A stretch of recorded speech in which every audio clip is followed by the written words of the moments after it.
ఉచిత IVF IUI consultation, ఉచిత ultrasound scan. 49 అంటే సంతానం, 49 అంటే సంతోషం. నిన్నటి నుంచి మీడియాలో, సోషల్ మీడియాలో జరుగుతున్న చర్చ, బహుజన్ సమాజ్ పార్టీ రాష్ట్ర అధ్యక్షులు ఆర్ఎస్ ప్రవీణ్ కుమార్ ఎక్కడ రాజకీయంగా ఆయన దారి ఎటుండబోతున్నది. బీఆర్ఎస్లోకి వెళ్తున్నారని ఒక ప్రచారం జరుగుతున్నది. బీఆర్ఎస్ తరఫున పోటీ చేస్తారని, బహుజన్ సమాజ్ పార్టీ భారతీయ రాష్ట్ర సమితి పొత్తు ఉంటుందని, ఆ పొత్తులో భాగంగా నాగర్ కర్నూలు లోక్సభ నియోజకవర్గం నుంచి పోటీ చేయబోతున్నారని ఈ చాలా రకాల అంశాలు చర్చ జరుగుతున్నాయి. నేను ఈ విషయంపైనే బీఎస్పీ రాష్ట్ర అధ్యక్షులు ఆర్ఎస్పీ గారితో మాట్లాడినప్పుడు వారు చెప్పిన మాట, జాతీయ స్థాయి విధానాన్ని బట్టి ఇండియాయేతర ఎన్డీయేతర కూటములో, అంటే ఈ రెండు కూటములు కాని వారితో పొత్తులు పెట్టుకోవాలని తమ పార్టీ భావిస్తున్నట్లుగా వారు చెప్పడం.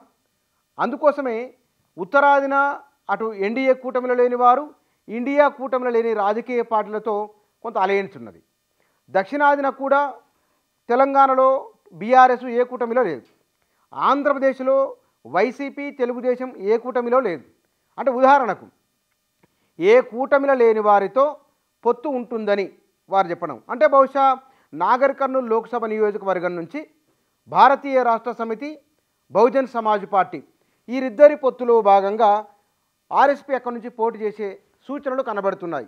బహుశా సోషల్ మీడియాలో జరుగుతున్న చర్చ, ఇక్కడ ఆర్ఎస్పీ విషయంలో రెండు అంశాలను చాలా ప్రధానంగా గమనించాలి. గెలుపు గుర్రాలు అనే ప్రస్తావన పదే పదే వస్తున్నది, మనం చూస్తూ ఉన్నాం ఎప్పటి నుంచో. ఈ మధ్యనే బీఆర్ఎస్ సిట్టింగ్ ఎంపీలు బీజేపీలోకి, కాంగ్రెస్లోకి వెళ్ళినప్పుడు బీఆర్ఎస్ సంబంధించిన ఎమ్మెల్సీనో లేదా ఎమ్మెల్యేలో మాజీ వాళ్ళు కాంగ్రెస్లోకి వెళ్ళినప్పుడు పెద్దగా చర్చ, దానిపైన ఆసక్తికరమైన చర్చ లేదు. మరి ఆర్ఎస్పీ పార్టీ మారుతున్నారో లేకపోతే కనుక పలానా బీఆర్ఎస్ నుంచి పోటీ చేస్తున్నగానే ఒక పెద్ద చర్చ ప్రారంభమైంది. దీనికి రెండు అంశాలు. ఒకటి, మిగతా నాయకులు వెళ్తే అంత పట్టింపు లేనిది ఆర్ఎస్పీ విషయంలో ఎందుకున్నదంటే, బహుజన్ సమాజ్ పార్టీ అంబేద్కర్ కాంచీరామ్ ఆలోచన విధానాన్ని తీసుకొని వెళ్తానని, మహాత్మా జ్యోతిరావు పూలే ఆలోచనకు అనుగుణంగా ఉంటానని వారు చెప్పడం, ఇది కొన్ని లక్షల మందిని ఆలోచింపజేసింది. నిజంగానే ఆయన ఎక్కడ సభ పెట్టినా సరే కొన్ని లక్షల మంది రావడం, సోషల్ మీడియాలో ఆర్ఎస్ ప్రవీణ్ కుమార్ మనం ఒక వీడియో టైప్ చేసి ఆయన వీడియో అప్లోడ్ చేస్తే కనుక వందల మంది వాటిని చూస్తారు. కొన్ని సందర్భాలలో ఒక రోజులోనే 1-2 లక్షల మంది వీక్షణలు వాటికి ఉంటాయి. అంటే ఆ మేరకు ఆ ప్రభావం ఉన్నది. రెండవది, ఓట్లు అమ్మడం కొనడం కాకుండా ప్రజలకు అనుకూలమైన రాజకీయం చేస్తామని, ప్రజా అభిప్రాయాన్ని వ్యక్తీకరిస్తామని వారు కొన్ని వందల బహిరంగ సభల్లో చెప్పడము. అంటే ఇవాళ డబ్బులు, ఓట్లు, నోట్లు ఇవి కాకుండా ప్రజలకు అవసరమైన, ప్రజలను ఓటు కొనకుండా అసలు సిసలు ప్రజాస్వామ్యాన్ని తాము తీసుకొస్తామని వారు చెప్పిన కారణంగా గురుకుల కార్యదర్శిగా వారు సాధించిన ఫలితాలు అత్యంత పేదల పట్ల, కులాలకు అతీతంగా పేదల పట్ల వారికున్న సహానుభూతి, ఎంపతి, సింపతి ఇవన్నీ కూడా ఒక ప్రత్యేకమైన వ్యక్తిత్వాన్ని ఆయనకు తెచ్చిపెట్టినాయి. అదే ఇక్కడ ఇలాంటి వారు కూడా పార్టీ మారడం ఏమిటి, ఇలాంటి వారు కూడా వెళ్ళిపోవడం ఏంటి, ఇన్నాళ్ళు చెప్పింది ఏమిటి, ఏ మాట కా మాట. జయప్రకాష్ నారాయణ విషయంలో కూడా లోక్సత్తా వారి విషయంలో కొన్ని మినహాయింపులు ఉన్నప్పటికీ కూడా మేధోపరమైన ఆలోచన చేయడం, సమాజానికి ఏదో చేద్దామనే తాపత్రయం ఉండడం, ఇట్లా ఉన్న వారి పట్ల సమాజం కొంత భిన్నంగానే ఆలోచిస్తుంది, భిన్నంగానే స్పందిస్తుంది. దీంతో పాటుగా మరొక అంశం కూడా ఉన్నది. సమాజం గురించి కొంత ఆందోళన చెందేవారు లేకపోతే కనుక ఇట్లాంటి రాజకీయ నాయకులు ఉన్నప్పుడు నైతిక సూత్రాలు, నైతిక విలువలు బాగా ఆపాదించి క్రమశిక్షణ వీరికే ఉండాలని, వీరిట్లా ఉండాల్సిందేనని ఒక భావన కూడా ఉందేమో అని అనిపిస్తుంది. సరే, దానికంటే కూడా ప్రేమతోనో అభిమానంతోనో చెప్తున్న దానికి అవకాశం ఎక్కువ కనబడినట్లు అర్థమైంది ఆ సోషల్ మీడియాలో వస్తున్న కామెంట్లు లేకపోతే కనుక ఆ రెస్పాన్స్ చూసినప్పుడు. మరి నిజంగానే ఇక పొత్తు విషయానికి వస్తే కనుక, అంటే ఆయన విషయంలో సమాజం ఇట్లా ఆలోచించడానికి ఈ కారణాలు ఉన్నాయి. రెండవది, పొత్తు విషయం తీసుకుంటే కనుక బహుజన్ సమాజ్ పార్టీ, బీఆర్ఎస్ ఈ రెండు పార్టీల అభ్యర్థిగా ఆర్ఎస్ ప్రవీణ్ కుమార్ అక్కడ పోటీ చేస్తే కనుక కాంగ్రెస్ పార్టీ పైన వ్యతిరేకత ఉంటే అది తప్పకుండా బీఆర్ఎస్, బీజేపీ, బీఆర్ఎస్కు, బీఎస్పీకి అనుకూలించే అవకాశం. Already Bharatiya Janata party SC వర్గీకరణకు అనుకూలంగా ఉన్నది కాబట్టే తాను బీఆర్ఎస్ నుంచి బీజేపీలో చేరినట్లు పోతుగంటి రాములు చెప్పడం, వారి కుమారుడికి టికెట్ ఇవ్వడం వెనువెంటనే జరిగిపోయినాయి. ఆ లోక్సభ నియోజకవర్గంలో మొత్తము మాదిగ సామాజిక వర్గం ఓట్లు ఎక్కువ ఉంటాయి. వర్గీకరణకు బహుజన సమాజ్ పార్టీ వ్యతిరేకం. టీఆర్ఎస్ అనుకూలమైనప్పటికీ బహుజన సమాజ్ పార్టీ వ్యతిరేకం. మరి ఈ ప్రశ్న సహజంగానే ఎదురైనప్పుడు బహుజన సమాజ్ పార్టీ అధ్యక్షులు ఏ సమాధానం చెప్తారో చూడాలి. ఇక రెండవది, కాంగ్రెస్ పార్టీ కొంత వాస్తవానికి ఇక్కడ ఇంకొక అంశం కూడా, మొత్తం ఆ లోక్సభ నియోజకవర్గ పరిధిలో ఉన్న వాటిల్లో 5 నియోజకవర్గాలలో కాంగ్రెస్ ఉన్నది, 2 నియోజకవర్గాలలో బీఆర్ఎస్ ఉన్నది. ఇక్కడ ఓట్ల చీలిక ఎట్లా ఉండబోతున్నది, కాంగ్రెస్కు అనుకూలంగా ఎట్లా ఉండబోతున్నది, బహుజన సమాజ్ పార్టీకి స్వతహాగానే అక్కడ నాగల్ కర్నూలు, కొల్లాపూరు, అచ్చంపేట, అలంపూరు, గద్వాల, వనపర్తి ఈ నియోజకవర్గాలలో దళిత ఓటు బ్యాంకు చాలా బలంగా ఉన్నది. ఇక్కడ వివిధ అంబేద్కరు, మహాత్మా జ్యోతిరావు పూలే ఈ భావజాలని వ్యాప్తి చేస్తున్న వారు లక్షల్లో ఉన్నారు. వీళ్ళంతా కన్సాలిడేట్ అయితే కనుక, వీరంతా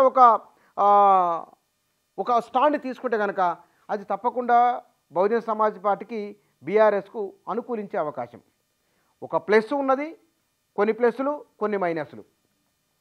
ఈ ప్లస్సుల మైనస్ల వ్యవహారం ఇట్లా ఉంటే, ఒకవేళ ప్రభుత్వం పైన వ్యతిరేకత లేదు, కాంగ్రెస్కి అనుకూలంగానే ఉన్నది, బీఆర్ఎస్కి ఇంకా అనుకూలంగా వాతావరణం లేదు అనుకుంటే కనుక ఈ పొత్తు కొంత ప్రభావం చూపించే అవకాశం ఉంటుంది. కానీ గెలుస్తుందనే గ్యారంటీ లేదు. అంటే బహుజన సమాజ్ పార్టీ నిజంగానే అసెంబ్లీ ఎన్నికల సందర్భంగా కాంగ్రెస్ పార్టీతో పొత్తుంటే కనుక ఇవాళ బహుజన సమాజ్ పార్టీకి ఇక్కడ బలమైన ఉనికి ఉండేది. ఆర్ఎస్పీ లాంటి వ్యక్తి మంత్రివర్గంలో ఉండాలని కాంగ్రెస్ నాయకులు భావించి ఆయనతో చర్చలు జరిగినట్టు కూడా అప్పట్లో వార్తలు వచ్చినాయి. అంటే విద్యారంగం పైన అవగాహన ఉన్నది, పరిపాలన పైన ఒక అవగాహన ఉన్నది, సుదీర్ఘమైన సర్వీస్ ఉన్నది. కాబట్టి ఆయనకు అవినీతి కేసులు కూడా ఆయన మీద ఎక్కడ లేవు, అవినీతి ఆరోపణలు కూడా ఎదుర్కొన్న దాఖలాలు ఏం లేవు. కాబట్టి అట్లాంటి ఒక వ్యక్తి ప్రభుత్వంలో ఉంటే బాగుంటుంది అనే ఒక భావన కాంగ్రెస్ నాయకుల్లో చాలా బలంగా ఉన్నది.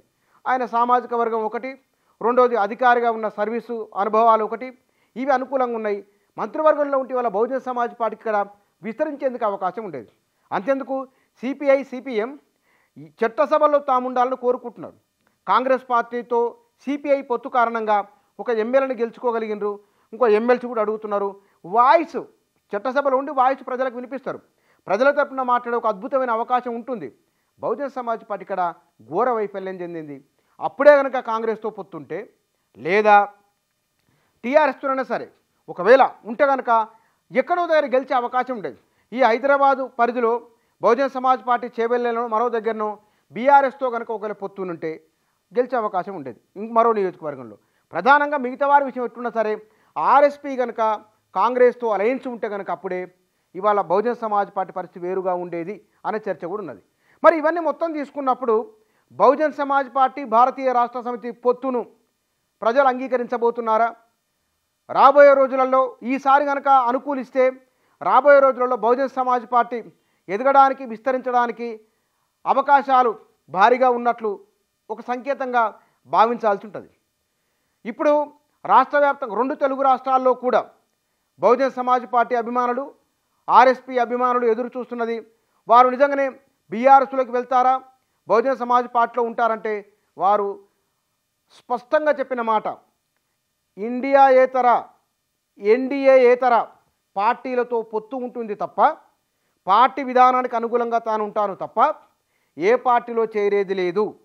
అంబేద్కరు, మహాత్మా జ్యోతిరావు పూలే, కాంచీరామ ఆలోచనను తీసుకెళ్లే బాధ్యత తనపై ఉన్నదని, ఆ బాధ్యతకు అనుగుణంగా తాను నడుచుకుంటానని, ఎట్టి పరిస్థితుల్లో వేరే పార్టీలో చేరేది లేనే లేదని స్ఫటిక సదృశ్యంగా మాట్లాడడం జరిగింది. బహుశా సోషల్ మీడియా వేదికగా కూడా తాను స్పందించబోతున్నాననే విషయాన్ని కూడా వారు చెప్పడం నేనే మాట్లాడినా. ఇట్లా సార్ మరి మీరు వెళ్తున్నారట కదా, ఏమిటి పార్టీ మారుతున్నారా, మీడియాలో వార్తలు వస్తున్నాయని చెప్తే వారు ఇందాక నేను చెప్పిన విషయాలన్నీ వారు మాట్లాడింది. కాబట్టి బహుజన సమాజ్ పార్టీ, భారతీయ రాష్ట్ర సమితి ఈ పొత్తు ఈ విషయంలో ఓటర్ల తీర్పు ఎట్లా ఉండబోతున్నదో దాన్ని బట్టే ఈ 2 పార్టీల సమీప భవిష్యత్తు ఎట్లా ఉండబోతున్నదో తెలిసే అవకాశం ఉన్నది. బీఆర్ఎస్ కంటే కొంచెము చాలా రకాల విషయాల్లో తేడా ఉన్నది 2 పార్టీల మౌలికమైన అంశాల పట్లనే. ఈ మౌలికమైన అంశాలలో బహుజన సమాజ్ పార్టీ క్షేత్రస్థాయి నుంచి మళ్ళీ పునరుజ్జీవనం పొందే ప్రయత్నం దక్షిణాదిన చేస్తూ ఉన్నది. ఆ దక్షిణాదిన చేస్తున్న ప్రయత్నాల్లో భాగంగా ఆర్ఎస్పీ ఒక ఆశాదీపంలాగా బహుజన్ సమాజ్ పార్టీని అభిమానించి ఆరాధించే వాళ్ళకు కనబడుతున్నారు కాబట్టి అందుకే ఆయన నిర్ణయ విషయంలో ఇంతమంది ఆసక్తిగా ఎదురు చూడడం.